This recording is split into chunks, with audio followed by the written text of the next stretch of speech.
Hello everyone. Today we are going to learn chapter number 1, part 4, that is scope of macroeconomics. So, till now we studied macroeconomics is a study of large aggregate. It studies economy as a whole, as a group, right? So macro means large, study large economy. Okay. So let's begin with the scope of macroeconomics. In microeconomics, there were three theories in which microeconomics flows. Same way, in macroeconomy, there we are going to study about some interesting theories. They are theory of income and employment, theory of general price level, theory of economic growth and development, macro variables. Okay so ये सब कुछ theories है जिनके बारे में हम लोग ये वाले लेसन में पढ़ने वाले हैं. So here from above theories we can say that the scope of macroeconomics is very wide. See, theory of income and employment, general price level, see बड़े बड़े concept का study कर रहा है, means its scope is very wide. जैसे हम लोगों को पता है मैक्रो लार्ज स्टडी करता है, पूरे देश की स्टडी करता है, इसीलिए ये बड़े वेरिएबल्स को स्टडी करता है. Okay, like income and employment. Okay, we are studying consumption function and investment function, और साथ साथ में ही थ्योरी ऑफ फ्लक्चुएशन या फिर बिजनेस साइकिल्स. सो ये सभी को मिला के theory of income and employment है. Okay, so what are the causes that fluctuates national income, और साथ ही में एम्प्लॉयमेंट पे क्या असर करता है. Okay, business cycle is also part and parcel of this economy. इन सब के बारे में हम लोग theory of income and employment में पढ़ने वाले हैं. Macro economics explain what determines the level of national income and employment in the country. It also analyses the causes of fluctuation in income and output. So here basically you want to know that consumption and saving function are related to the each other. See, देखो, अभी कोई बंदा income कमा रहा है तो naturally वो saving करेगा. सेविंग करने के बाद जो एक्सेस पार्ट रहेगा वो एज अ कैपिटल वो कैपिटल में डालेगा. कैपिटल होगा तो किसी की इन्वेस्टमेंट होगी. तो देखो यहाँ पे हर एक चीज़ हर एक दूसरे से क्या है, रिलेटेड है.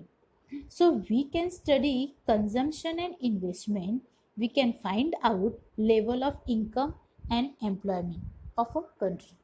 सो in theory of income and employment we can say that by consumption and investment function leads to decide the level of income and employment.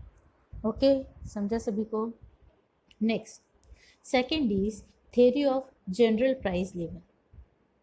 We studied price theory in microeconomics, but here in macro, generalization of prices means average prices of goods and services produced in a country in a year are taken into consideration.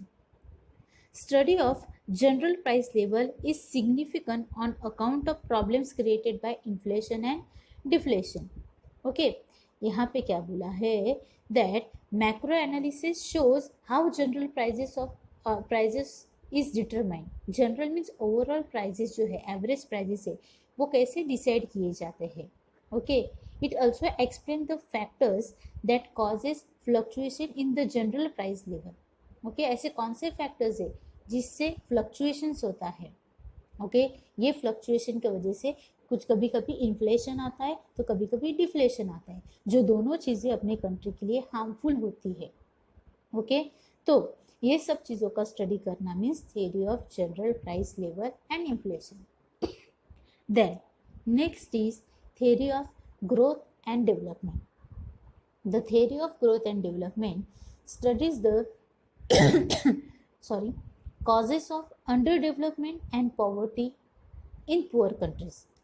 अपने poor countries में country under develop क्यों है, poor country क्यों है, इसके बारे में study करता है.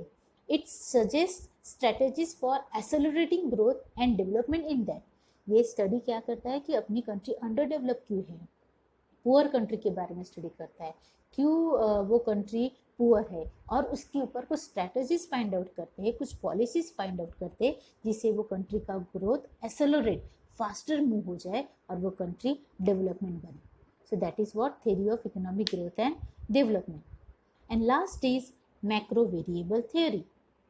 Macro theory of distribution deals with the relative share of rent, interest, wages and profit in the total national income. See, हम लोगों ने फैक्टर्स ऑफ प्रोडक्शन पढ़ा था जिसमें लैंड, लेबर, कैपिटल उनके बारे में पढ़ा था और उनके रिवॉर्ड्स के बारे में भी पढ़ा था। जैसे कि लैंड के ऊपर रेंट आता है, लेबर्स को वेजेस मिलते हैं, कैपिटल पे इंटरेस्ट आता है, एंटरप्रेन्योर्स को इंटरेस्ट प्रॉफिट मिलता है। सो ये जो रिवॉर्ड्स है इनका अपने देश के नेशनल इनकम में क्या शेयर है। ओके, सो इनका स्टडी करना मतलब theory of macro economic variables. Okay, so it explains what factor determines the share of various classes, especially workers and capitalists, in the national income.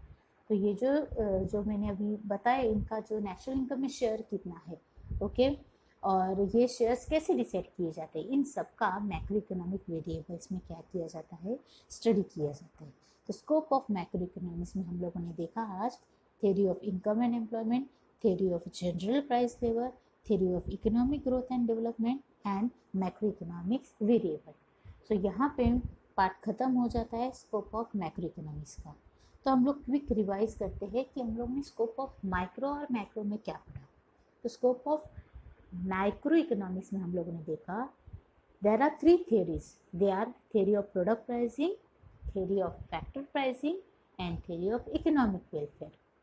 और स्कोप ऑफ मैक्रो इकोनॉमिक्स में अभी हम लोगों ने देखा theory of income and employment, theory of general price level and inflation, theory of growth and development and macro theory of distribution.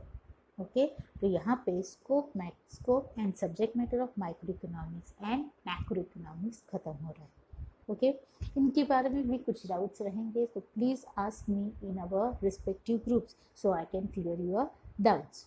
Okay, आने वाली video में हम लोग पढ़ने वाले हैं ये माइक्रो और मैक्रो इकोनॉमिक्स, इनका इम्पोर्टेंस सिग्निफिकेंस रोल क्या है, that we are going to study in next chapter. Okay, thank you.